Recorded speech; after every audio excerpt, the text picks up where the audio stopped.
Ho! What's going on, everybody? This is Pope Cerebus. This is a haul. I'm trying to squeeze in here before I have a bunch of stuff to do. But I mean, it's been a big week for independence, huh? Yeah.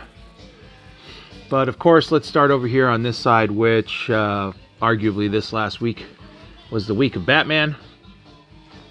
We have here the Capullo Batman Who Laughed, and I was able to get a really nice copy. Of course, you also have, your Batman Damned #2. Those are bookending my whole thing today. Great cover here from Jock, the regular cover. Miss me? Yeah. Alright, also here we have a cool little debut at the end of this book here. Batman. Is that 60? Cool Matina cover there with Bane. Love this cover too. Man, look at that shadow reflection in the pool of blood there. Foreshadowing old Bruce's transformation. Yeah, that's nice. So, Detective 994. Great cover here. Little interstitial Deathstroke and Two-Face cover. Love that. Some Deathstroke 38. Love this cover here, man. Clayton Crane. Justice League Dark. Look at that Swamp Thing. I want that. All of a sudden I want a tattoo. Just like that. Bam. That's awesome. All right. Here we go with a great series here. Red Hood Outlaw with a great Yasmin Putri cover. Batwoman there in the back. Man, that looks awesome. So awesome that I've had to and been trying to track down this issue right here. Red Hood and the Outlaws 25. This was a tough issue to find. It kind of came and went through the LCSs, and I never saw a single copy until I was on a small road trip and I saw this on the wall. I didn't quite pay what eBay's asking for it, but it was still, over, I think it was 14 or 15 bucks. So, but I was happy to get it because it's the only one I was missing of that Red Hood series. Still sticking with Wonder Woman. Honestly, at this point, I don't know how much longer they can go, but they're going to try. Here's a back issue pickup. This here was the Snagglepuss Chronicles. This is issue 2, the variant. And I don't know, I just like that cover. It was really cool.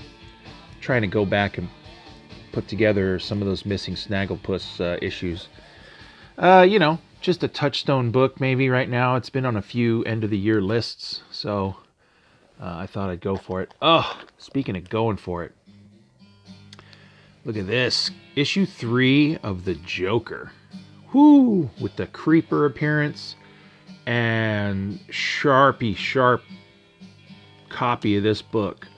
Now, I can show you one thing, and that is going to be... How can I get that? Where is it? Okay, maybe not.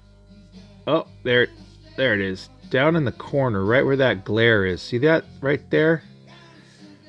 Now, that doesn't break color or anything, and I can imagine that would be an amazing press candidate for Joker #3. And the price that I got it for was outstanding. Finally, could not believe I found this issue too. This, even though war comics might be, on the low side or ebbing right now, I still couldn't pass up an issue 1 of a DC war title. So this is Weird War Tales #1. And man, oh man, this was a great copy. Now, let's see if I can show this one here.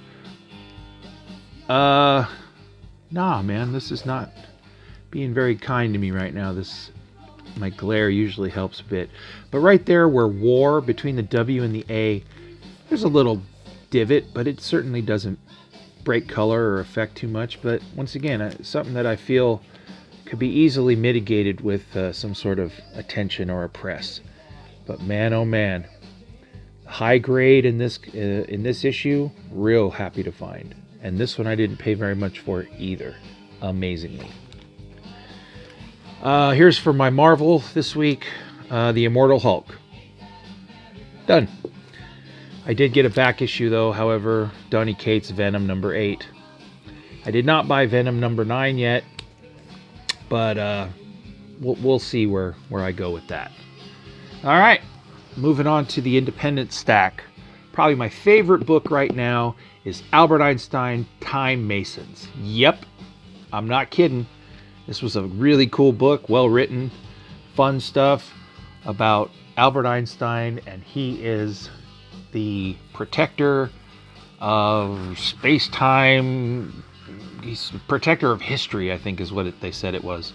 But in this one, he goes to the Roman era and the Wild West, and man, it's awesome.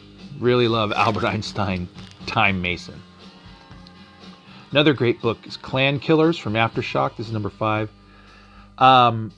The layouts of this are just amazing. I mean, the way that it's all presented is just grand, large scale. It's certainly not a square grid comic. It's kind of sprawling. It's really a cool presentation. So, Clan Killers, digging it. Patience, Conviction, Revenge. It's a revenge tale. I'll be honest, I have not gotten as far. I did read issue 1, and it was interesting enough to stick with it. But here we are in issue 4. I'll get to that soon. Kind of an impulse buy. I don't know. It was just Ahoy Comics, the imprint. I just sort of, I don't know. I like some of the Ahoy books, and I just kind of wanted to get a couple more. And issue 2 and 3 of The Wrong Earth, just I don't know. I like the covers, so I picked them up. Really didn't know much about it, so sort of an impulse buy. This is not an impulse. This is a must-buy. Hillbilly. Woo! From Eric Powell. This is a good book. Issue 3 of 4. Also, I'm sticking with Dark Crystal, this B cover from Peterson. The same guy who does the Mouse Guard. Okay? So I really like those covers. Oh, let me tell you, man. Probably another second favorite right now. I mean, if NCIS is to CSI where Stray Bullets is to Lodger. Oh, man. This is a really cool book. Issue 1 and 2. As always, David Lapham sometimes has some slow going, some mysterious, storytelling. But the very last panel of the last page of this story looks like it's starting to get creepy. So, dig Lodger a lot from Black Crown. Snap Flash Hustle. I leafed through it, and it seemed kind of like an interesting little slice of life book, and I really like this cover, so that's probably why I got it. Another semi-impulse buy. No lie, Wizard Beach was a complete impulse buy, because when I opened the cover, I really liked the artwork.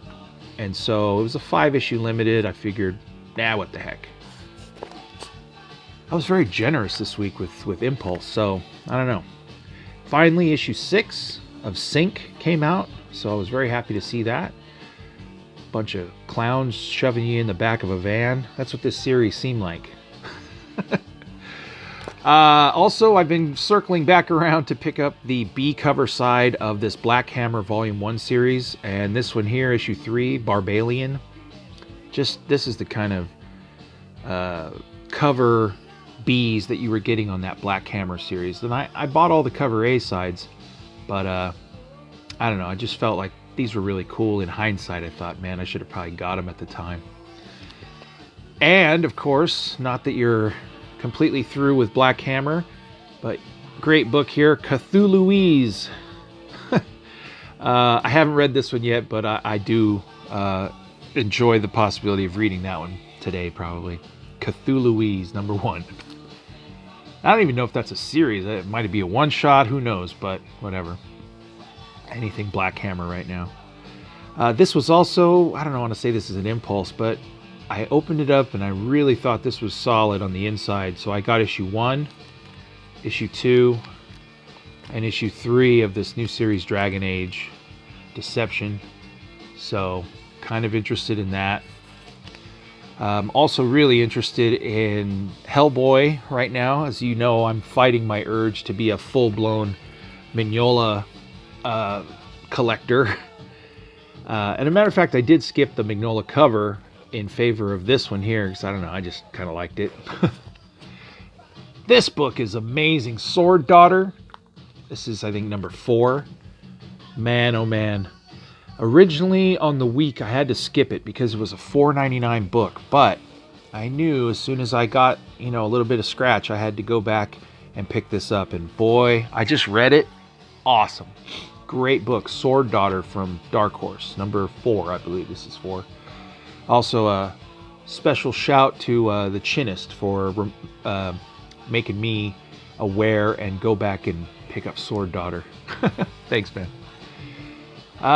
Is this another impulse? Dang it. I saw this book, and it was one of the only few covers I saw, and I thought, all right, I'll get this one. I got the photo cover to Betty Page number 1.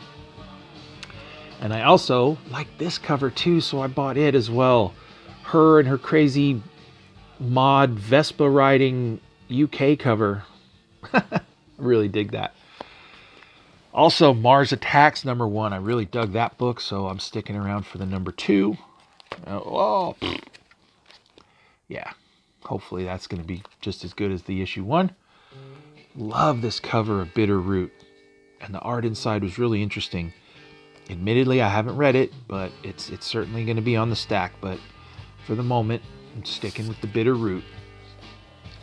I did read issue 1 and 2 of Blackbird, and that was pretty good. And I love this cover. Bam. Woo. So yeah, looking forward to Blackbird. Crowded, kind of going back and pick up the slack here. I'm not sure that this was the coolest cover of issue 4. I don't really know, but I picked it up. But I do know this was the coolest cover to issue 5. Look at that. So, Crowded, sticking there with that. Stephanie Hans here on Die. Now, I'll be honest. Inside, I didn't really know, like hit or miss on the interiors. It looked really muddled. Maybe not something I'm familiar with Stephanie Hans. But, seeing her do full sequential art, that might be something to keep up looking at in the future of her progression when she does full books. Nonetheless, I picked it up. Freeze. Really like this black cover. I also like the other cover, but I haven't really read it. Getting to it. But did want to pick it up. Top Cow number 1. Always been a fan of Gasolina. I just think it's a good story. Very interesting, and it certainly could be a series or a movie or a something, man. So, very cool. Headlopper. Headlopper, of course, Headlopper. Now, admittedly, this is an old copy, issue 1 of the current volume series. Issue 2 just came out, and I hadn't picked it up yet, but I certainly will. But I did have to at least pick this one up. So, right on. Headlopper. Darn it. Outer Darkness number 1. Here again. I think I only picked this up because, I don't know, that looked like Stitch from Lilo and Stitch. And I know it's not. It's just I don't know. But, okay, it's an impulse buy. Outer Darkness number 1. Here we are with Prodigy. Now, I did read Prodigy, and let me tell you right now, Raphael Albuquerque, I wish he could draw interiors for every book, because this guy is just amazing. Now, the story was good, real good. In fact, almost too good. Like, it fit really well into a comic and all. And, it's just, Mark Millar knows what he's doing.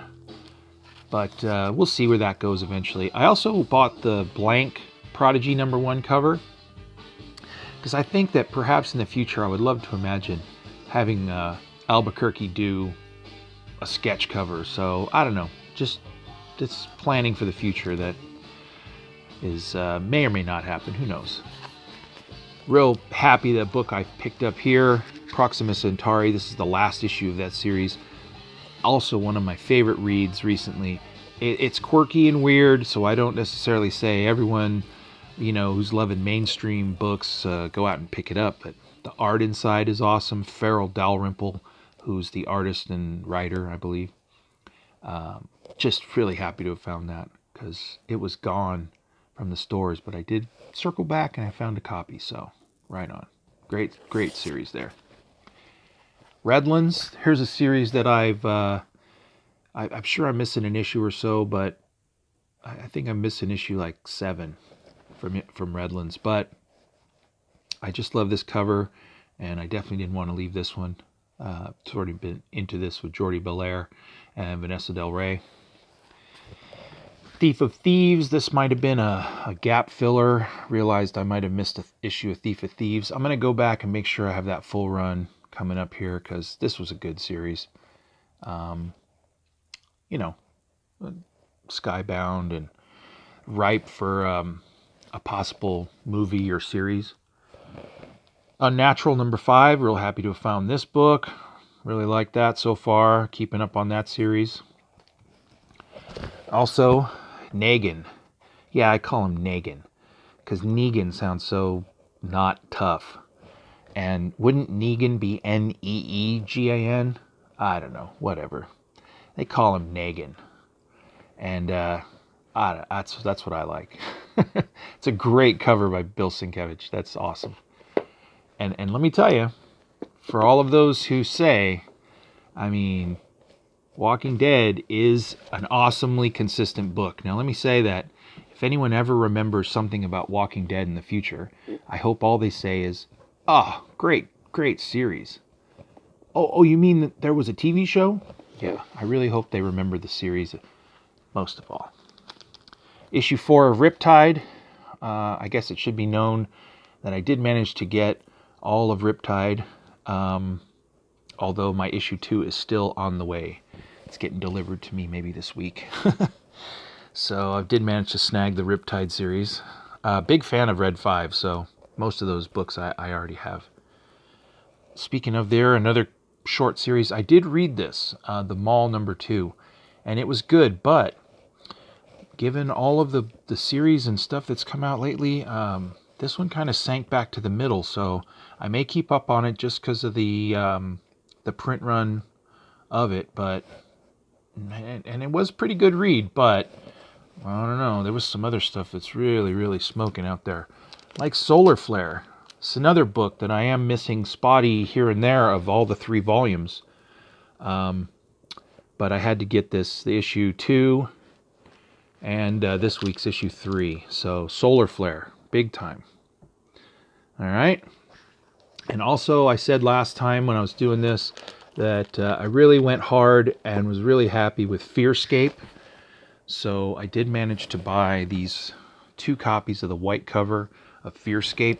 I don't know, I just think this would be a series or a fun book in the future that people will kind of gravitate towards, sort of like Vertigo's Unwritten maybe, or just a book that I think might develop over time.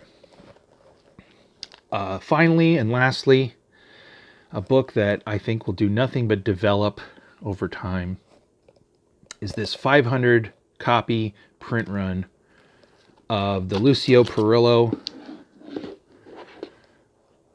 Red Sonja issue 20. Man, oh man. Shout out to Pope Grimy. Homie just showed on his video, he showed the Vampirella Lucio Parrillo Virgin cover, and I was telling him, oh yeah, I love that cover, but I also think there's another good one out there, and so I mentioned this one. So big shout to Grimy and JP and Comics and Cold Ones.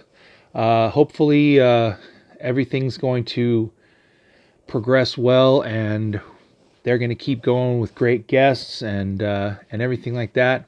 So tune into them on Thursday nights. All right. Well, I'm going to leave it with that because that book's going to definitely be sought after in the near future. All right. Well, that was it. This is Pope C, and I'm signing off. Hope you guys have a great holiday coming up, and I will see you later.